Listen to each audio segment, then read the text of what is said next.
Since the first public viewing of the new royal baby, Archie Harrison Mountbatten-Windsor, royal fans have been waiting for the announcement of his christening. As yet, there has been no official announcement by the royal family.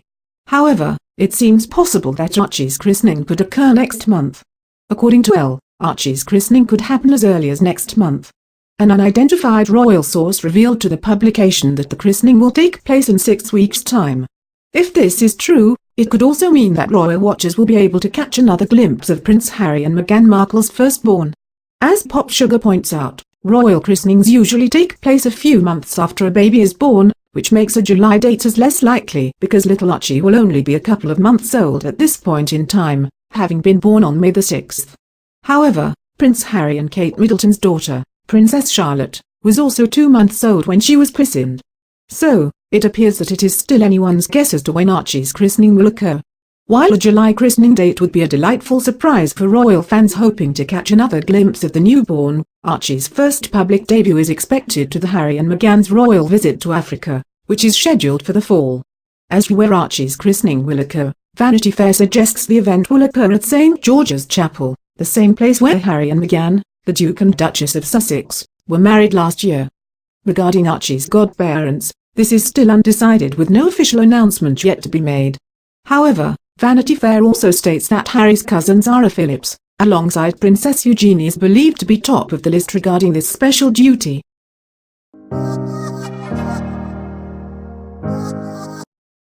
Meghan Markle and Prince Harry are reportedly taking a royal tour in Africa. Meghan Markle and Prince Harry may be traveling to a few countries in Africa for a royal tour later this year, ITV reports. The trip is expected to revolve around charities that matter deeply to Harry and include a nod to his late mother, Princess Diana.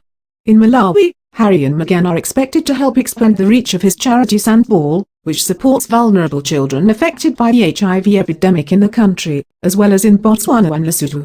The Duke and Duchess of Sussex will travel to Africa, where they will visit the countries of Angola and Malawi as well as South Africa, in part to continue Princess Diana's legacy of humanitarian work on the continent with the Halo Trust, The Sun reported.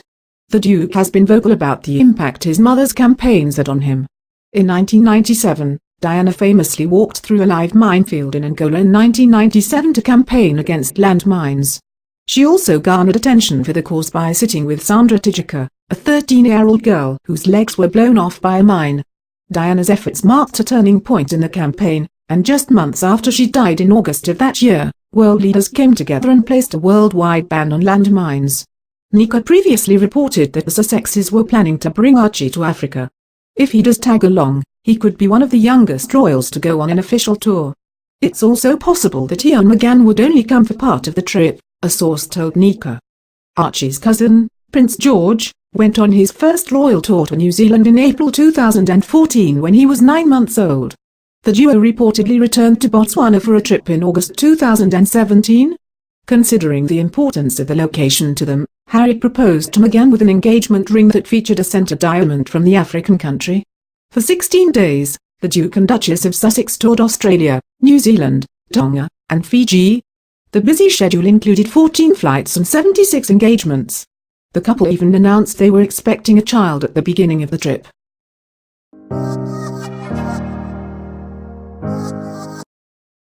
Here's why Meghan Markle took a maternity leave break to attend Trooping the Colour. Meghan Markle has been a mother for less than 2 months.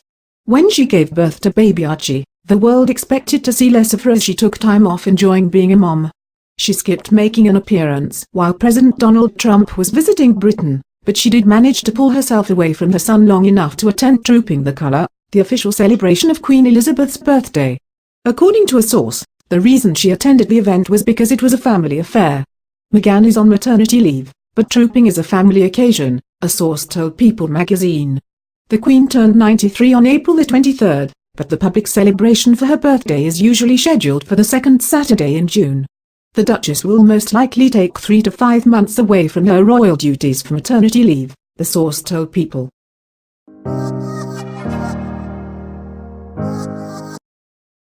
Is Meghan ready to become the Queen of Fashion? Meghan Markle ran a successful lifestyle blog for years before becoming a royal, and now she is thought to be turning her editorial eye to British Vogue. The 37-year-old Duchess of Sussex is reportedly guest editing the September 2019 issue and will soon be posing for a series of new photos to appear in the fashion magazine, according to Us Weekly. The source said the magazine will feature new photos that haven't been taken yet, adding that Meghan is set to participate in a shoot at Frogmore Cottage, the home that she shares with Prince Harry and their son Archie, in Windsor next week. The former Suits actress, who is the founder and editor of her now-defunct lifestyle blog The Teague, is no stranger to putting her thoughts to paper or posing for glossy magazine shoots. The last time she appeared on the cover of a magazine was for Vanity Fair's October 2017 issue, which was published before her engagement to Prince Harry. Meghan is certainly paving her own way as a duchess, but she's not the first royal to take a stab at magazine publishing. Her father-in-law, Prince Charles, guest edited the November 13th edition of Country Life to commemorate his 65th birthday in 2013. He reprised his role as guest editor of the magazine 5 years later for his 70th birthday. Meghan will also be following in the footsteps of her sister-in-law Kate Middleton and late mother-in-law Princess Diana if she covers British Vogue. The Duchess of Cambridge, 37, appeared on the cover of the fashion magazine's centenary issue in April 2016, helping to mark the publication's 100th anniversary. British Vogue, which was helmed by former editor Alexandra Schulman at the time, collaborated with the National Portrait Gallery on a series of striking portraits of the royal, capturing her looking happy and relaxed while enjoying time in the countryside. It was the first time that the Duchess of Cambridge had ever posed for the front cover of a magazine, and the milestone moment saw her following in the footsteps of Princess Diana, who graced the front page of the publication on 4 occasions. Meghan is a natural choice for a Vogue cover, as she and Kate both have received a stamp of approval from fashion legend Anna Wintour.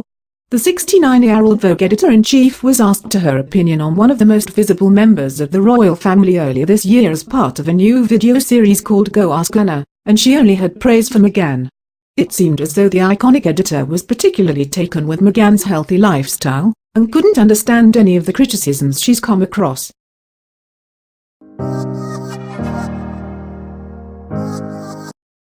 How Meghan will ignore Dad Thomas Markle again this Father's Day. Meghan Markle and Prince Harry will celebrate their first Father's Day with new son Archie Harrison Mountbatten this weekend.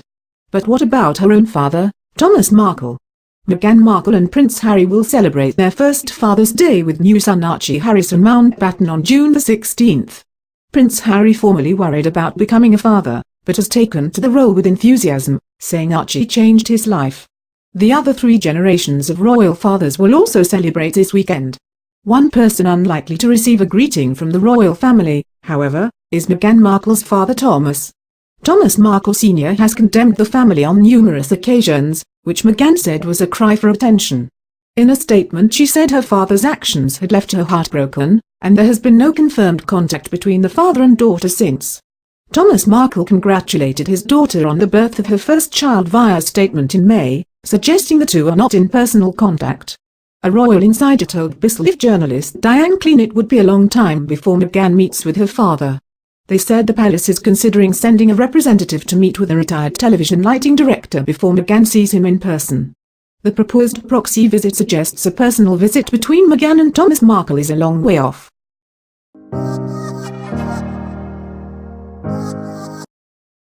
Meghan Markle's parents Thomas Markle and Dory Ragland got married in a very unusual place back in 1979, a book has revealed. The pair chose a Self-Realization Fellowship temple on Sunset Boulevard east of Hollywood for their ceremony. The Self-Realization Fellowship is a worldwide spiritual organization that spreads the word of Indian yogi and Guru Paramahansa Yogananda. Royal biographer Andrew Morton said, the venue was Dory's choice, the bride adhering to the teachings of Yogananda, a Hindu yoga guru who arrived in Boston in 1920 and preached a philosophy of breathing and meditation as part of the yoga routine to help followers on their path to enlightenment. According to Mr. Morton, the children of followers of the Self-Realization Fellowship have a reputation for being open and inquisitive. Meghan for her part certainly took on her mother's love of yoga. Dory and Thomas got married at an unusual time, too, on December the 23rd. Just 2 days before Christmas. This date is not generally very popular for weddings, with spring and summer being the preferred seasons. Thomas wore a sports coat and button-down shirt and Doria wore a white, flowing dress with baby's breath gypsopilla flowers in her hair. They took their vows in the presence of Brother Bhaktananda, who stressed that the merging of the couple was for the highest common good and to achieve union with God. Doria and Thomas faced down many assumptions during their relationship. For example, Doria has to endure the petty humiliation of people in their predominantly white area assuming she was Meghan's nanny. According to Mr. Morton, people would see her dark skin and Meghan's relatively light skin and ask her where the baby's mother lived. Even at the temple they apparently stood out, Mr. Morton writing, even in such an enlightened setting, mixed marriage was still uncommon.